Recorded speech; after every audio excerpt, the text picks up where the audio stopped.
بسم اللہ الرحمن الرحیم۔ السلام علیکم۔ سپریم کورٹ آف پاکستان اور موجودہ اتحادی حکومت کا پھڈا شدید ہو گیا ہے۔ آج سپریم کورٹ آف پاکستان کے اندر پریکٹس اینڈ پروسیجر بل کی انتہائی عام سماعت ہوئی ہے۔ 8 رکنی لارجر بینچ نے اٹارنی جنرل کو اڑا کے رکھ دیا ہے۔ جس طریقے سے فل کورٹ بنانے کی استدعا کی گئی، اس کے اندر کس طرح کمزور دلائل دیے گئے، اس کی تفصیل آپ کے سامنے رکھنی ہے۔ پنجاب اسمبلی بحالی کا دروازہ بند ہو گیا اور آج درخواست گزار کو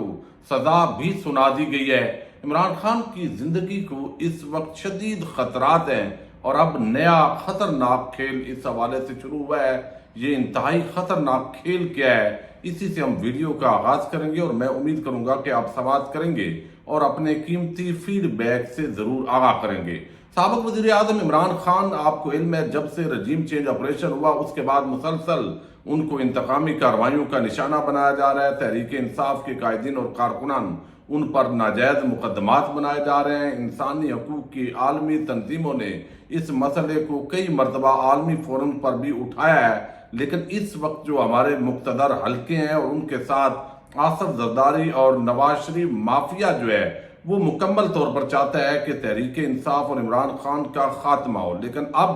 جس طرح وزیر آباد حملے سے پہلے عمران خان نے ایک تقریر کے اندر بتایا تھا کہ ان کو مذہبی جنونیوں کے ہاتھوں قتل کرنے کا منصوبہ ہے، اور پھر ہم نے دیکھا کہ الٹیمیٹلی ایک ایسے شخص نے قاتلانہ حملہ کیا جس کا بعد ازاں ویڈیو بیان آیا اور پتہ چلا کہ اس کا ایک انتہا پسند تنظیم کے ساتھ تعلق ہے۔ اب ایک مرتبہ پھر اس سے بھی زیادہ خطرناک کھیل کھیلا جا رہا ہے، چونکہ تمام حربے ناکام ہو گئے ہیں، عوام کے اندر یہ جانے کی پوزیشن میں نہیں ہے، الیکشن کروا نہیں رہے، صرف اس لیے کہ عمران خان اور تحریک انصاف چونکہ الیکشن جیت جائیں گے۔ اب جو اس وقت ایک تو آپ نے دیکھا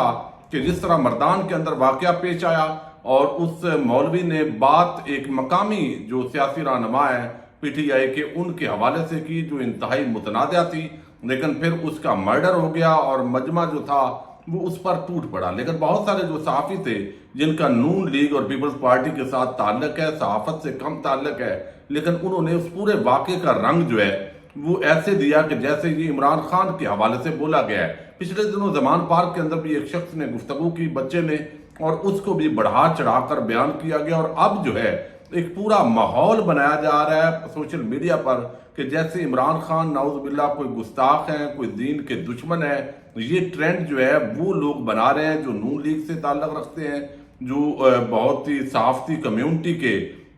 جو کچھ لوگ ہیں وہ اس کھیل کے اندر انوالو ہیں۔ دوسرا جو بیانیہ ہے وہ بنایا جا رہا ہے کہ عمران خان اور تحریک انصاف ملک دشمن ہے۔ جس طرح میجر جنرل فیصل نصیر پر عمران خان نے الزامات لگائے اور اس کے ساتھ ہی جو اسٹیبلشمنٹ ہے ان کی سیاست کے اندر جو مداخلت ہے، جو اس وقت زرداری اور شریف مافیا کی پشت پناہی ہے، اس حوالے سے جو بھی سٹیٹمنٹس آتی ہیں ان کو بنیاد بنا کر یہ کوشش کی جا رہی ہے کہ یہ ملک دشمن ہے۔ گزشتہ روز جس طریقے سے بوٹ پالش کی گئی، ایک طرف آصف زرداری انہوں نے دفاع کیا میجر جنرل فیصل نصیر صاحب کا، اور ساتھ ہی شہباز شریف نے اپنی سٹیٹمنٹ جاری کی، پھر نگران وزیر اعلیٰ جس کا کام صرف شفاف انتخابات کے لیے ماحول فراہم کرنا ہے، 3 مہینے کے لیے آنا ہے اور اس کے بعد گھر چلے جانا ہے، لیکن ایسے لگتا ہے کہ جیسے اس پاکستان پر زبردستی مسلط جو ٹولہ ہے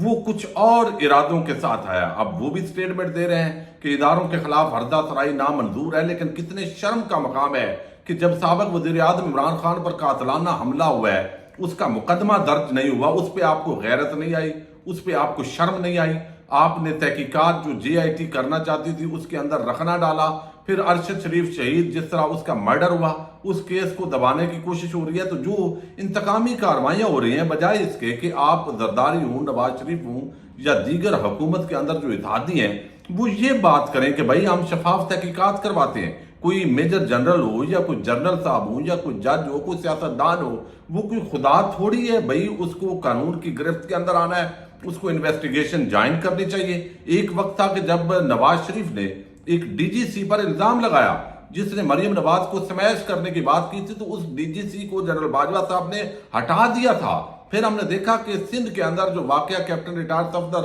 اور مریم نواز کے ہوٹل کے اندر پیش آیا، اس کے بعد بھی جو وہاں کے عام ذمہ داران تھے فوج کے اندر ان کو ہٹایا گیا، لیکن یہاں پر ایک عوام کا مقبول ترین رہنما اور وہ اس پر قاتلانہ حملہ ہوتا ہے اور اس کے حوالے سے بجائے تحقیقات کرنے کے اور دھمکیاں دی جاتی ہیں، تو ایک مدھم کارڈ عمران خان کے خلاف استعمال کیا جا رہا ہے، اور دوسرا جو ہے وہ بھرپور طریقے سے ملک دشمنی کا کارڈ استعمال کیا جا رہا ہے، جبکہ یہ دونوں کارڈ پہلے کئی مرتبہ ناکام ہو چکے ہیں، اور اس کے اندر ایسے صحافی اور سیاسی رہنما ہیں جو بڑے چیمپئن بنتے تھے انسانی حقوق آزادی ادارے رائے کے، لیکن پوری طرح بے نقاب ہو گئے ہیں۔ اب ایک درخواست جو ہے وہ پنجاب اسمبلی کی بحالی کے حوالے سے دائر کی گئی تھی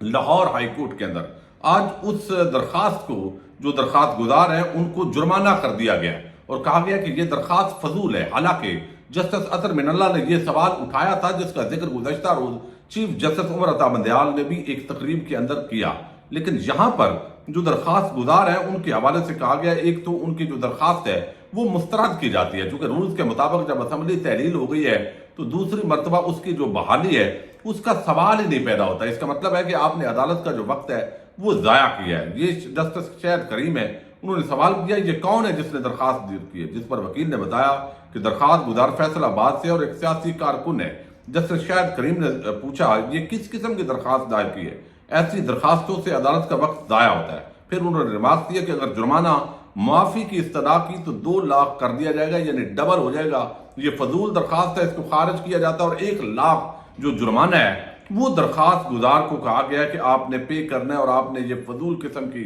جو درخواست ہے وہ دائر کی ہے۔ اب جو آج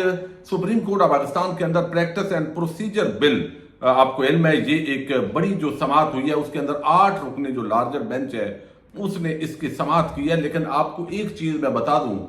کہ چونکہ پہلے جس طریقے سے سپریم کورٹ آف پاکستان کے اندر سماعت ہوتی رہی اور پھر پارلیمنٹ نے ایک وہاں پہ آپ کو علم ہے کہ جسٹس قاضی فائز عیسیٰ نے سہولت کاری کی، انہوں نے ایک متنازعہ فیصلہ دیا جس کے اندر چیف جسٹس کے جو اختیارات تھے آرٹیکل 184(3) کے تحت جب سو موٹو ایکشن لیا جاتا ہے تو ایک کی بجائے 3 ججز اب وہ فیصلہ کریں گے کہ لینا چاہیے نہیں لینا چاہیے۔ اب اس پابندی پر جو ایک فیصلہ آیا اس کی آڑ کے اندر جو پارلیمنٹ ہے جو کہ ادھوری ہے، جس کا کوئی استحقاق اب نہیں ہے، لیکن اس کے باوجود انہوں نے ایک قانون پاس کر دیا، اس کو سپریم کورٹ آف پاکستان نے جو ہے وہ کالعدم قرار دے دیا، اس پر عمل درآمد نہیں کیا، روک دیا، لیکن اس کے ساتھ ہی جو ہے یہ قانون زبردستی بنا بھی دیا گیا، امپلیمنٹ بھی کر دیا گیا، اور اب عدالت کے اندر آج اٹارنی جنرل حکومت کی طرف سے پہنچے ہیں۔ مختلف اسٹریٹجیز ہیں اس وقت حکومت کی، الیکشن چونکہ کروانا نہیں ہے، بھاگنا ہے، ایک کھلی بدماشی اور جارحیت کا ماحول پاکستان کے اندر نظر آ رہا ہے، ایک گھٹن کا ماحول ہے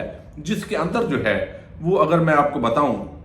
تو آج پاکستان جو سپریم کورٹ رولز کیس ہے اس کی انتہائی عام سماعت ہوئی ہے، تو اٹارنی جنرل نے کہا کہ فل کورٹ تشکیل دی جائے۔ یہ درخواست میں نے بھی دی ہے، حکومت کی طرف سے بھی دی گئی ہے اور نون لیگ کی طرف سے بھی دی گئی ہے۔ پی ٹی آئی کی جانب سے فواد چودھری عدالت کے اندر پیش ہوئے ہیں، تو ایک درخواست پر تو ابھی آپ کی درخواست پر تو نمبر بھی نہیں لگا۔ یہ جسٹس اعجاز الحسن نے کہا کیا آپ نے دستاویزات جمع کروا دی ہیں؟ جو پارلیمنٹ کا پورا record supreme court of Pakistan نے مانگا تھا کہ قائمہ کمیٹیوں کے اندر اس بل کے حوالے سے کس نے کیا بولا، پارلیمنٹ کے اندر کس نے کیا بولا۔ اب یہ جو کاروائی ہے یہ ابھی پارلیمانی کاروائی سپریم کورٹ آف پاکستان کے اندر آج پیش نہیں ہوئی۔ ذرائع یہ بتاتے ہیں کہ یہ کاروائی نہیں پیش کی جائے گی اور اسپیکر اس پر سٹینڈ لیں گے کہ جس طرح سپریم کورٹ آف پاکستان کے اندرونی معاملات کے اندر ہم مداخلت نہیں کر سکتے، اسی طرح جو سپریم کورٹ ہے وہ پارلیمنٹ کے اندرونی معاملات کے اندر بھی مداخلت نہیں کر سکتی۔ حالانکہ یہ وہی سپریم کورٹ تھی جس نے قاسم سوری کی رولنگ کو جب اڑایا تھا تو اس وقت ناچ ناچ کر سب نے گھنگرو توڑے تھے، لیکن اب جو ہے یہ پوری صورتحال کے اندر سپریم کورٹ رولز میں ترمیم میں کل کورٹ فل کورٹ ہی فیصلہ کر سکتی ہے۔ عدلیہ کی آزادی اور رول سے فائدہ اور مقدمہ بھی فل کورٹ کو سننا چاہیے۔ قانون براہ راست ان ججز پر بھی لاگو ہوگا جو مقدمہ نہیں سن رہے۔ سوال قانون سازی کے اختیارات کا ہے، رولز میں ترمیم کا نہیں ہے، جسٹس اعجاز الحسن نے یہ واضح کیا۔ پھر جو کیا ماضی میں ایسی قانون سازی ہوئی؟ جسٹس نقوی نے کہا پھر 1973 کا رولز کے لیے صدر کی اجازت درکار تھی۔ اٹارنی جنرل نے جواب دیا آرٹیکل 191 کے ہوتے ہوئے ایسی قانون سازی کیسی ہو سکتی ہے؟ یہ جسٹس مظاہر نقوی نے آج کہا ہے، اور جسٹس عائشہ ملک جو ہے انہوں نے بھی آج بڑا جھاڑا ہے۔ انہوں نے کہا کہ کئی مقدمات اپنی نوعیت کے پہلے ہوتے ہیں، یہ جو آپ کہہ رہے ہیں کہ پہلی مرتبہ اس نوعیت کا مقدمہ ہے، تو یہ تو کئی مقدمات عدالت کے اندر آتے ہیں جو کہا جاتا ہے کہ یہ پہلی مرتبہ اس طرح کے مقدمات آئے ہیں۔ سپریم کورٹ کا کوئی بھی بینچ کوئی بھی مقدمہ سن سکتا ہے۔ کیا حکومت فل کورٹ کا فائدہ اٹھانا چاہتی ہے؟ رولز اور آئین اور قانون کے تحت کیا حکومت چاہتی ہے عدالت کے اندرونی بحث بہر آئے؟ یہ سوال انہوں نے اٹھایا ہے۔ اس کے ساتھ ہی انہوں نے بتایا کہ ہر مقدمہ عام ہوتا ہے، یہ یقین کیسے ہوگا کہ کون سا کیس فل کورٹ سنے؟ کیا عدلیہ کی آزادی کا ہر مقدمہ فل کورٹ نے سنا تھا؟ افتخار چودھری کیس سمیت کئی مقدمات فل کورٹ نے سنے، یہ اٹارنی جنرل نے اس پر بات کی ہے، لیکن اس کے ساتھ ہی عدلیہ کی آزادی کے تمام مقدمات فل کورٹ نے نہیں سنے۔ اٹارنی جنرل نے کہا افتخار چودھری کیس مختلف نوعیت کا تھا۔ جسٹس نقوی رولز بنانے کا اختیار فل کورٹ کو انتظامی امور میں ہے، فل کورٹ اپنے رولز بنا چکی ہے۔ اب یہ ساری چیز انہوں نے کہا۔ پھر جسٹس عائشہ ملک نے کہا کہ آپ کی منطق سمجھ سے باہر ہے اٹارنی جنرل صاحب، فل کورٹ کا فیصلہ اچھا اور 3 رکنی بینچ کا برا ہوگا، یہ کیسے ہو سکتا ہے؟ اس کا تعین کون کرے گا؟ اور آپ اپنے مطلب کے لیے اب اس کو فل کورٹ بنانا چاہتے ہیں تو اس کے لیے کوئی آپ کے پاس دلیل نہیں ہے۔ جو اٹارنی جنرل نے اس وقت جو میں ویڈیو بنا رہا ہوں تو وہ دلائل انہوں نے مکمل کیے ہیں، جو ججز کے ریمارکس ہیں، جو چیف جسٹس آف پاکستان نے اس حوالے سے واضح طور پہ کہا ہے کہ آپ جو رولز بتا رہے ہیں وہ اختیار سپریم کورٹ آف پاکستان کا ہے اور آپ اس کے اندر مداخلت کر رہے ہیں اور اس کے اندر ضروری نہیں ہے۔ اور پھر پارلیمنٹ کی جو کارروائی ہے وہ ابھی تک کیوں نہیں آئی؟ اس پر اٹارنی جنرل نے کہا کہ کل تک کارروائی آ جائے گی۔ یعنی ایک طرف اٹارنی جنرل یہ جواب دے رہے ہیں اور دوسری طرف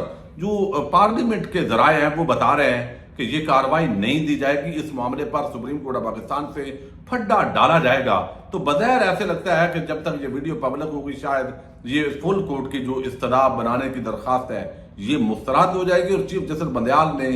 واضح کیا ہے کہ آئین اپنا راستہ بنائے گا۔ اب کل یا پرسوں جو ہے وہ الیکشن التوا کیس کی جو سماعت ہوگی وہ انتہائی دھماکے دار ہوگی، اور آج جو ٹون ہے ججز کی وہ بتا رہی ہے کہ انہوں نے فل آئین پر عمل کرنا ہے، لیکن دوسری طرف جو حکومت ہے وہ مکمل طور پر لڑائی کے موڈ میں ہے، اور اس کی وجہ بہت سارے ایلیمنٹس ہیں، ان پر ہم ویڈیوز میں بات کرتے رہیں گے۔ اجازت دیجیے گا، اللہ حافظ۔